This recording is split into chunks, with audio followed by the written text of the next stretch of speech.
I would now like to welcome the President of Sri Lanka, Mr. Ranil Wickremesinghe, to take the floor. Madam Chair, Sri Lanka supports the Secretary General's accelerated agenda based on tangible climate actions which are achievable. Many of the delegates here have put forward very fruitful suggestions which must take into account. Let me talk of Sri Lanka itself. Experts have predicted that by 2050, Sri Lanka will lose 1.5% of our GDP due to climate-related issues. Therefore, Sri Lanka's climate ambition plan has adopted a dual approach. At COP27, I launched Sri Lanka's Climate Prosperity Plan as the nation's strategy for green growth based on renewable energy generations with the local advantages of wind power and solar energy. It's also a part of our economic restructuring which is consequent to the 2022 financial crisis, because our long-term economic revival is based on Sri Lanka becoming a green economy.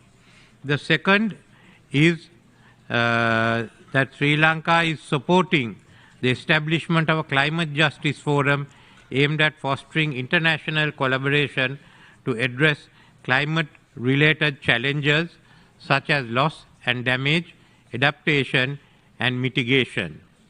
There are two other proposals that Sri Lanka will also be making in respect of the global scenario.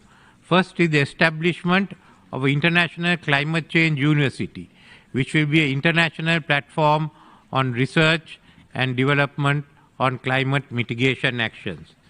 The second is that we have realized that global resources are not limitless, and we must manage with what is available. Therefore, Sri Lanka is focusing on areas where maximum results can be achieved. In this background, Sri Lanka will be proposing the Tropical Belt Climate Ambition Project. The Tropical Belt is the most biologically diverse region on Earth. Typically, biodiversity increases as the latitude decreases. The biodiversity increases as we get closer to the equator. Vulnerable communities in tropical belts are the worst impacted by climate change. Significant investments in renewable energy, nature-based solutions, and pollution control in the tropical belt will lead to transformative changes in climate change, not only biodiversity loss and pollution control, not only in the tropical belt, but will also impact on the temperate areas outside. The nature-based solutions could contribute substantially to climate change mitigation and adaptation. There are also a number of low-income countries within the belt who will be able to benefit from the debt relief that is being proposed.